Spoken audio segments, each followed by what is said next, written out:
The next zone then. Well, and let's talk quickly about kind of the attributes of this zone.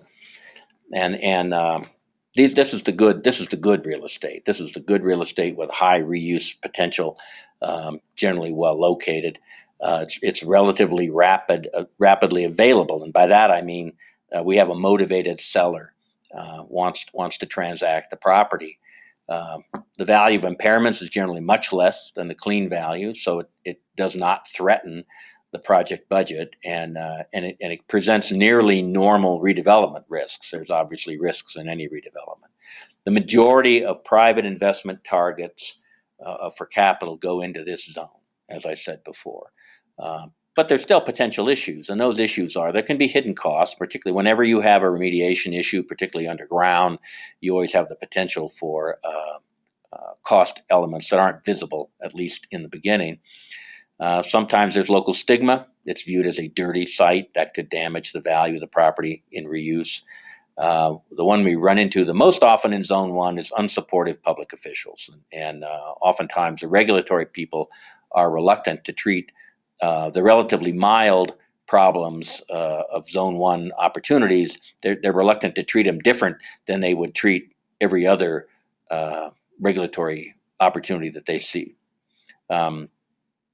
Okay, so then this market, or this part of the market, is sensitive to a couple of factors, and one is obviously the market cost of capital. If you remember the 15% being the lower bound, as the return on capital in other sorts of investment opportunities goes up, and that hurdle goes up, the market sector that will support these kind of investments goes down, and conversely, if the return thresholds drop, then this sector goes up.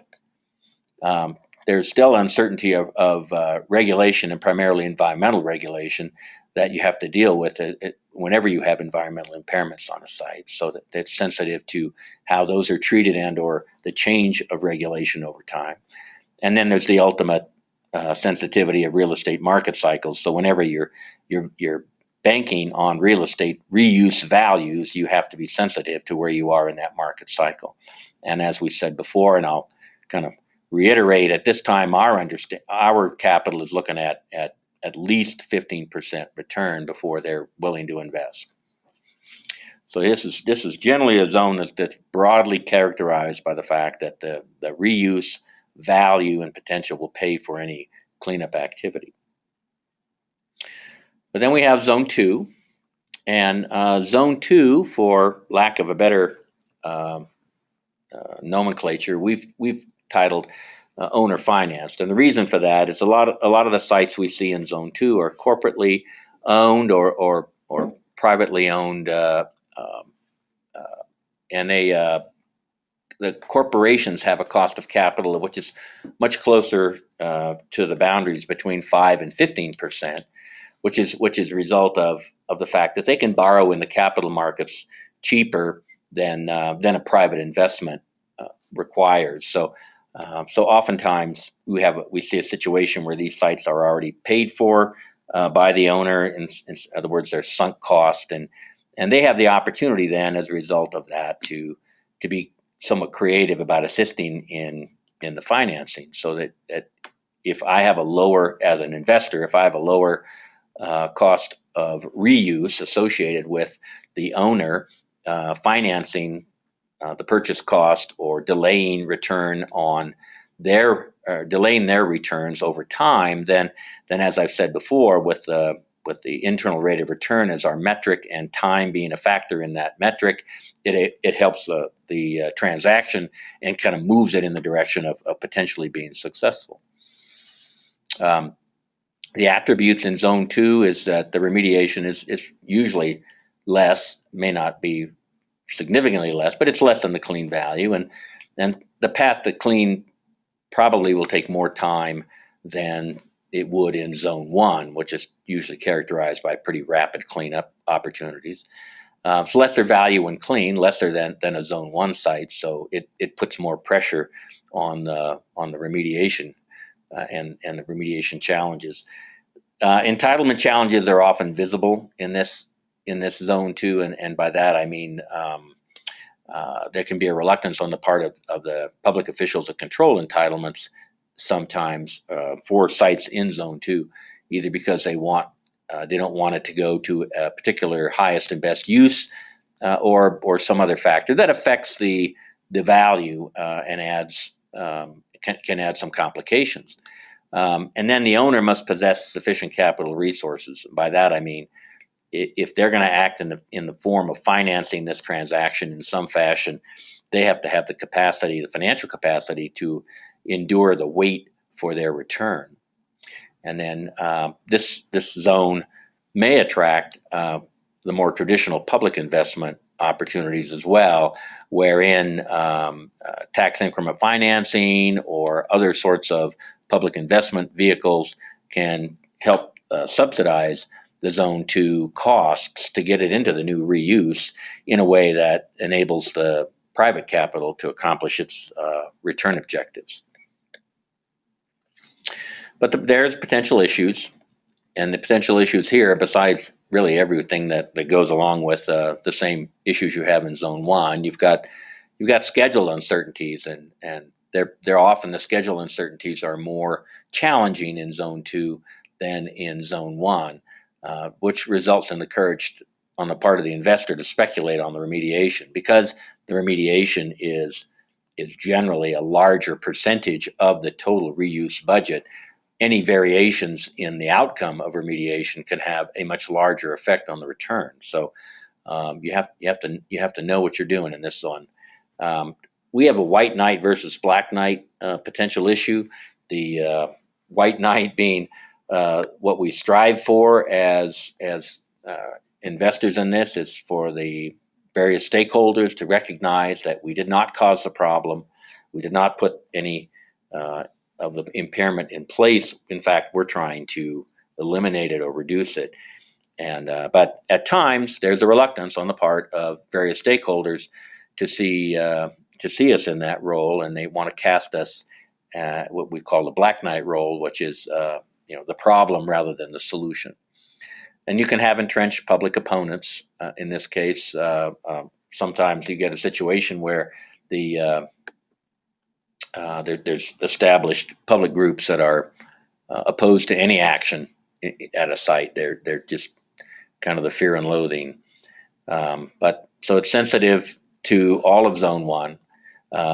You're very sensitive to being cast in the punish the polluter mode of regulatory, particularly regulatory officials. And as in most brownfield sites, you're reluctant. You have to be careful with the stigma issue, because it can damage the value going forward. It can always be that old dirty site, no matter how well you've cleaned it up. And it may require public investment. And when it requires public investment, you've got the time and actions necessary to secure those commitments, which can delay your returns. But as I've said before, we've currently defined the lower bound of this as a minimum internal rate of return when all these are taken into consideration of 5%. And that moves us to Zone 3. And Zone 3 is a zone we've tagged as public-private investment. And we have public right in the title of this zone for a very specific reason, which we'll get to here in a moment. The lower bound of this has been somewhat arbitrarily set at a minus 5% return. And it should be pretty obvious that if you're in a minus mode, you're in a heavy subsidy mode. But the reality is that the public capital is cheaper than private capital. The markets, because of tax-free circumstances on municipal bonds and other kind of mechanisms, that the cost of capital is lower in the public. So it has the opportunity to address investments that don't have the same level of return. But Zone 3 typically has significant remediation challenges in some form or another. Sometimes they're orphan sites, and by orphan, what we mean here is that the original owner and perhaps the organization that was responsible for discharging materials that impaired the site or built the building at one point that's now fallen down, and some aspect of the impairment no longer exists. If that organization no longer exists and it's a bankrupt organization, that the site has no really owner, it's an orphan site. Oftentimes these have longer or long cleanup tails. Takes a while to get it done. Difficult cleanup problems. These sites have to have public support, and the reason for that is pretty clear when in fact it's the public's capital that's being invested. So they need the public needs to be in support of the project to support the commitment of their collective capital. Potential issues. Too often we see lengthy litigation legacy associated with these sites. They may be a result of bankruptcy litigation. It may be a result of litigation over environmental factors, but litigation in and of itself is a significant impairment because of the length and complexity and cost of the litigation process. Nobody's really anxious to jump in the middle of that. There's false hopes too often in this zone. There's false hopes for like new value, and people can see how it could be in the future, but there's a reluctance to really accept and address all the costs necessary to take it from its impairment today to a like new value. So we have unmanageable expectations sometimes in Zone 3. And there can be a conflict of values. When the public investment is involved, they expect to have a much stronger role in determining exactly what the future use of that location is going to be. And the classic one that we ran into was a site where we were involved. That was one that we were working hard on the entitlements process to entitle as a retail center. And there was a significant public group that had enjoyed walking their dogs on this site while it was in an unused situation, and they were pretty anxious to make sure it stayed a dog park. Well, it's pretty hard to generate a significant capital value out of a dog park to help you deal with the remediation costs. So it was really a conflict of values there. And you can have entrenched combatants, and this is anybody who's been around the brownfields business for a while knows that there's some sites that have groups, in some cases well-organized groups that are committed and have been committed in some cases for decades in fighting what they view as inadequate cleanup of a particular location, and they're willing to essentially defeat any alternative that doesn't meet their expectations. Because there's public money involved, the progress on these sites is a very public process, and not everybody in the investment and real estate community is as comfortable in those very public environments as others, and that's kind of a separate skill all in of itself. But there's sensitivities here that have all the ones of Zone 1 and 2, and then clearly the ability to acquire and sustain public support over the time necessary to deal with the impairment and to move the site into its new use. Private capital investors are often very uncomfortable in public processes, both from the standpoint of lack of control in terms of how the process might function over time and how that erodes their return, as well as just not wanting to be in the public spotlight. But it does require public investment, and in essence, it's very difficult to accomplish a Zone 3 site in an environment where the public doesn't have the ability to raise the investment funds, even if they wanted to apply them to your site. And as I mentioned before, currently, somewhat arbitrarily, we've set the bottom end of Zone 3 as a minus 5%, in essence to say that there is a limit to how much the public is willing or even should invest their capital in a site at some point. It just doesn't make any sense. So it's the most significant place where public capital can be applied. It can have the biggest impact. And if you recall our graph here, the implication from the graph is that Zone 3 has a very large number of sites in the market right now.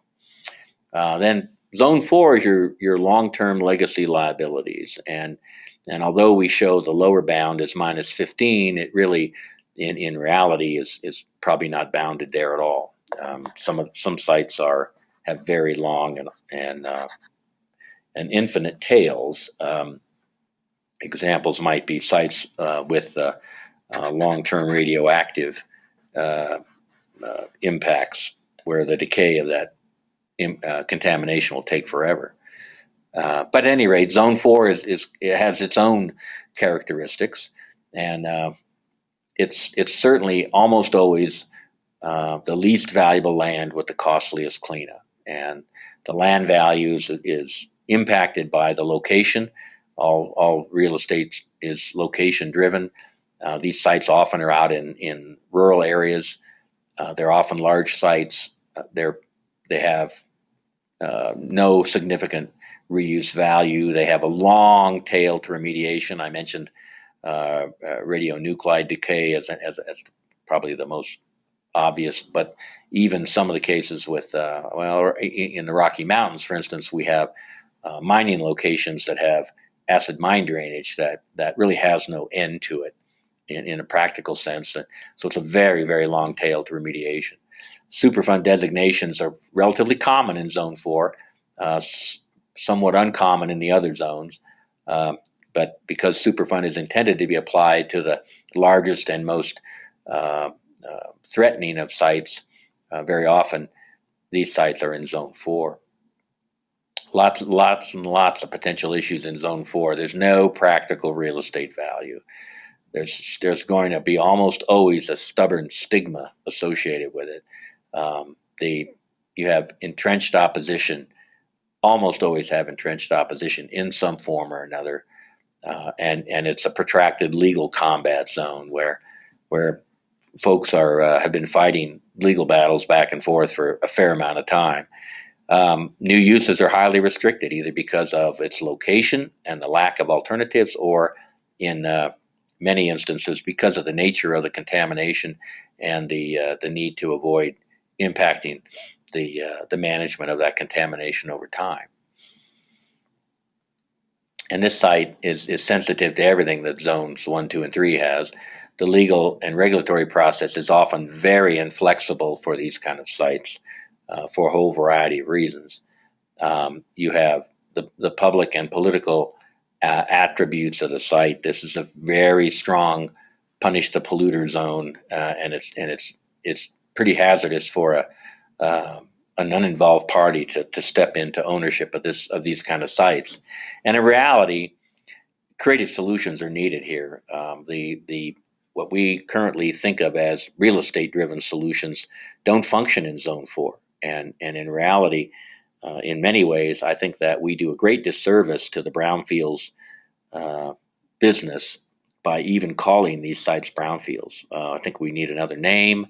I mentioned the communication earlier. I think that for those of us in the reuse business to be talking about Zone 4 sites as brownfields, we trigger a lot of attitudes and that should not apply to our zones 1, 2, and 3 opportunities, but in fact are unique and focused on Zone 4. Zone 4, I think we need to figure out a way collectively to talk about them in a different fashion.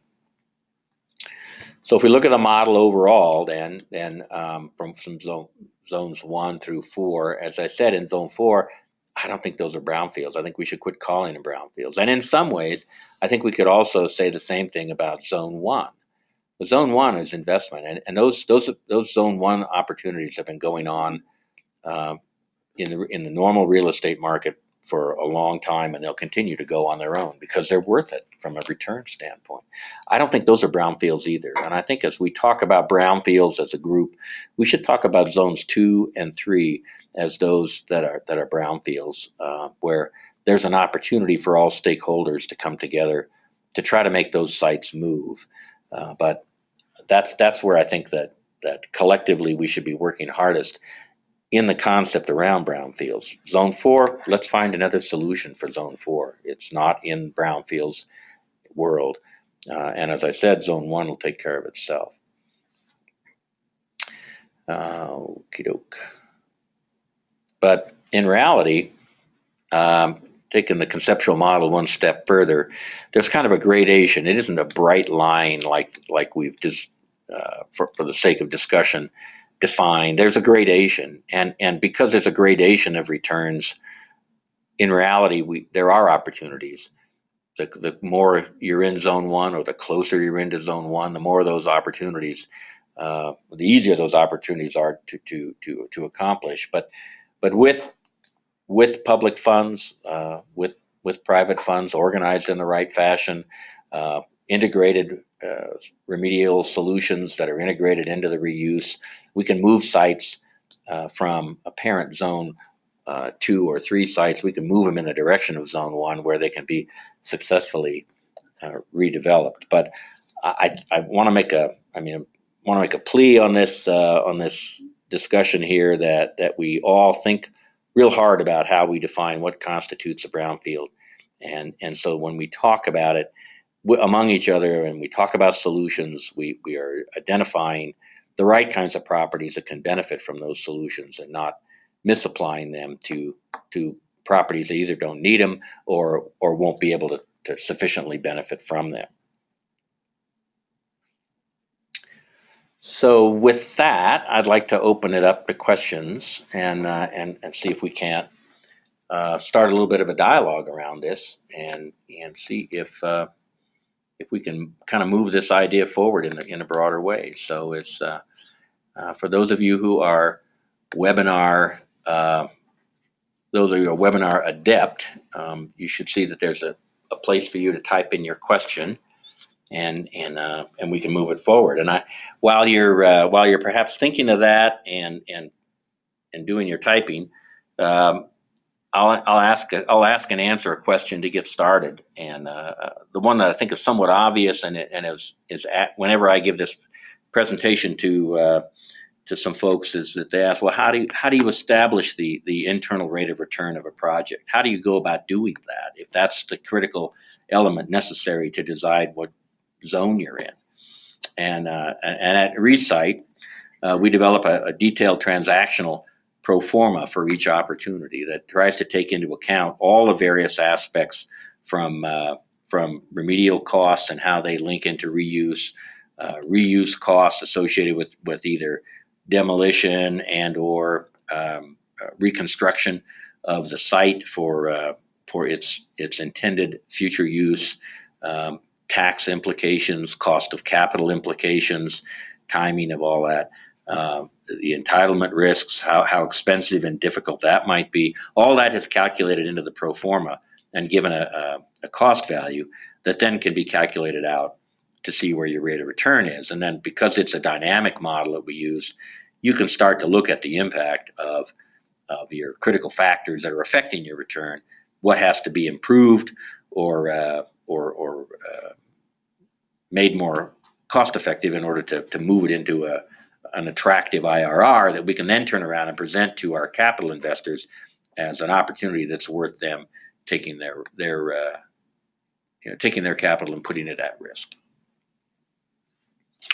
So I have a question, and the question is, what are some techniques used to move a Zone 3 site towards Zone 1? Well, the most obvious technique is attracting public capital, and that's often done in the form of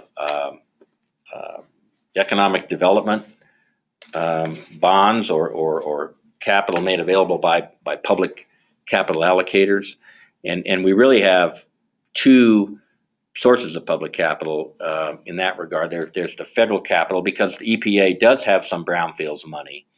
I'm not a big fan of the way that they allocate that capital, but they do have capital to allocate to cities to help them with some brownfield sites, but oftentimes it isn't always efficiently allocated towards the best sites. But so obviously economic development people are probably a better conversation to have around getting access to public capital in that.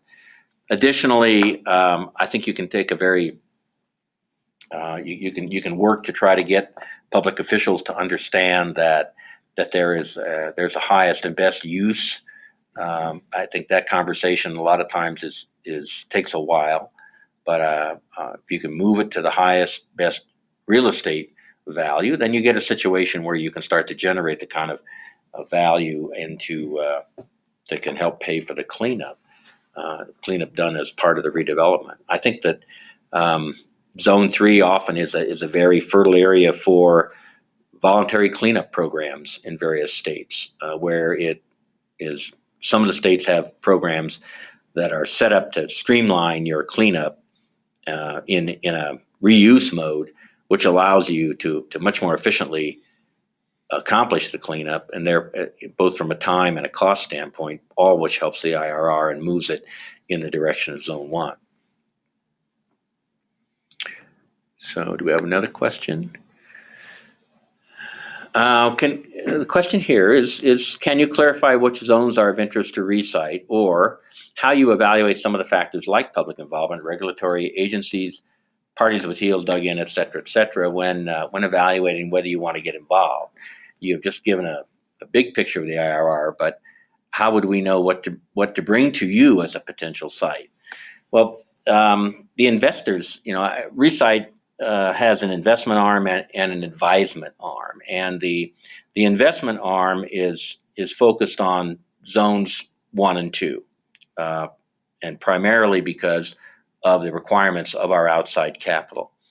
And so if you were going to bring a site to us as a seller looking for a purchaser, we would have to be able to evaluate that as a Zone 1 or 2 site in order to really be able to defend it as an opportunity to our capital sources. But the reason we established our advisement side of the business was to answer questions just like this to potential property owners and or sellers who were struggling with how best to package their asset for a transaction. And we apply the same kind of expertise and critical thinking to, on a consultancy basis to those owners, to help them understand from a very practical standpoint what their asset's worth. And from our experience with doing that, is it really enables an owner or seller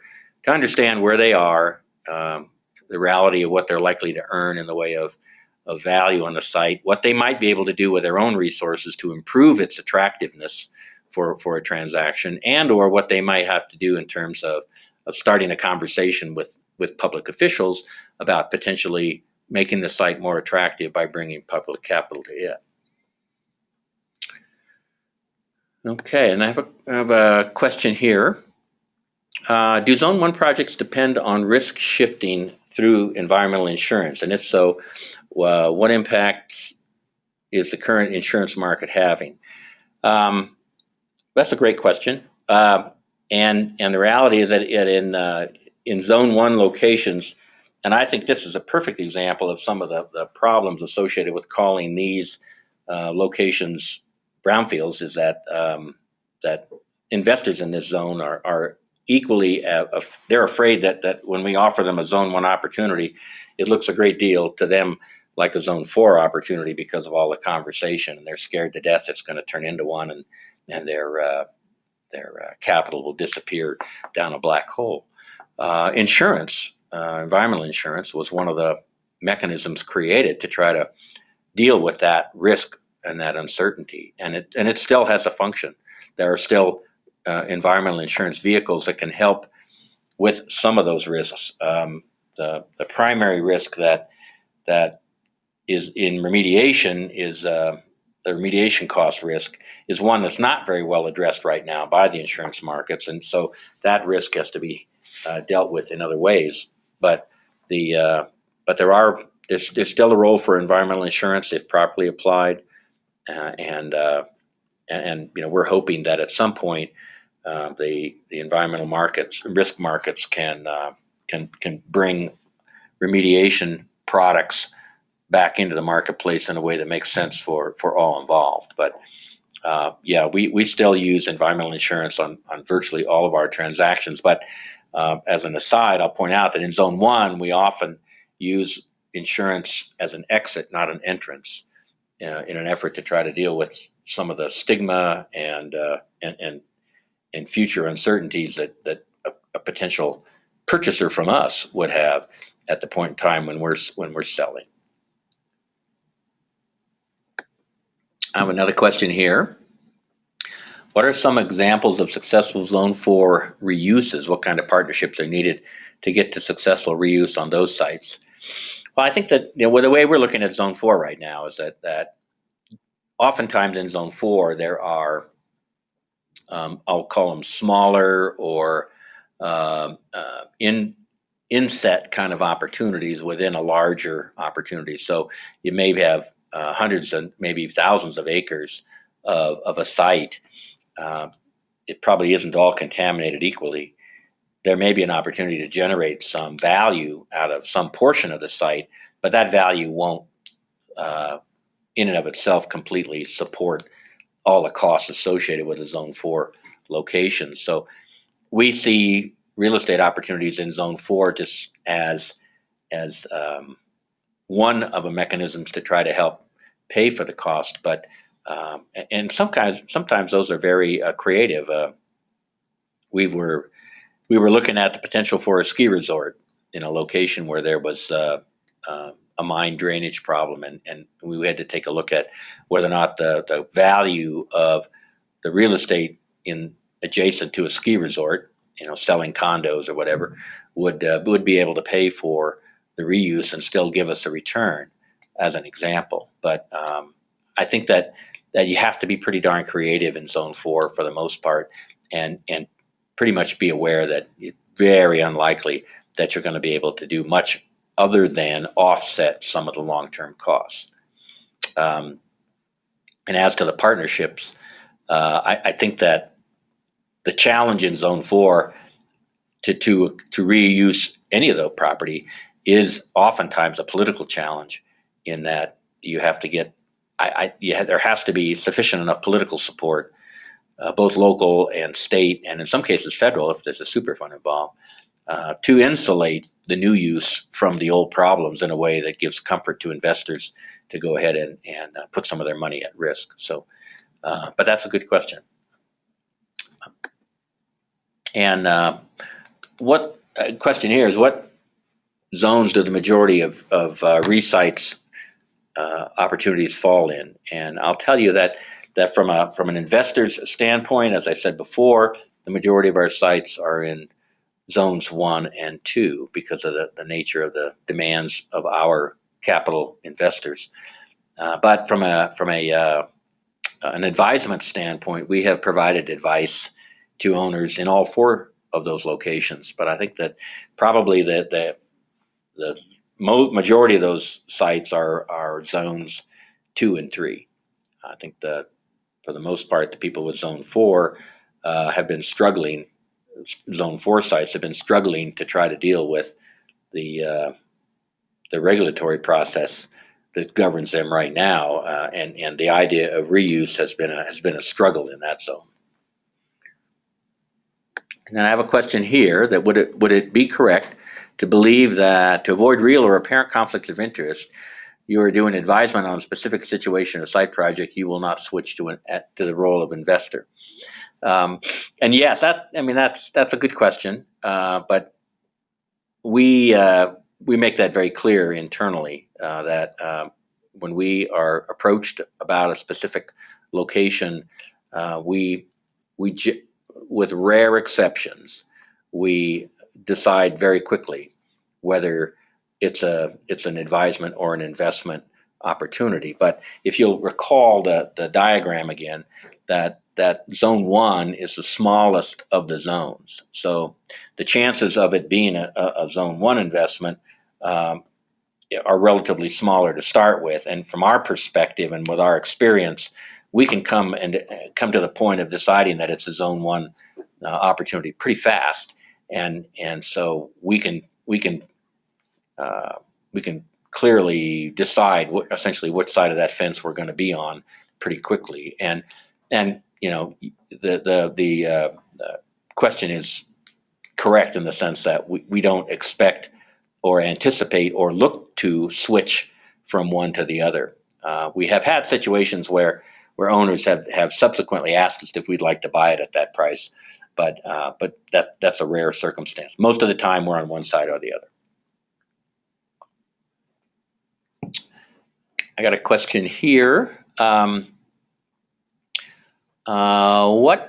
What does the upper end of the potential IRR relate between zones? Is the expectation that the risk of a lower IRR in zone 3 is accompanied by a higher potential IRR than zone 1? Let's see. Scott asks this, and I'm trying to figure out exactly what your question is, Scott.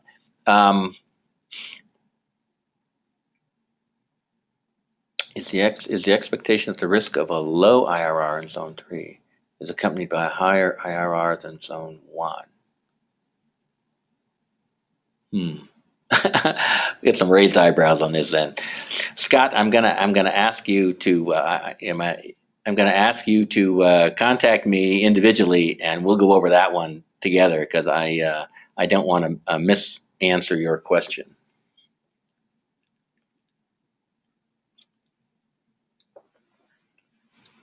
Okay, let's see it. Oh, will the slides be available to help us answer some of these thoughts? And I'll let you all know that we're going to post. We've recorded this webinar, questions included, and we will post this fairly shortly on our website, which I would encourage you then, if you're interested, to go to, and you'll be able to see all the slides and hear the commentary on that website.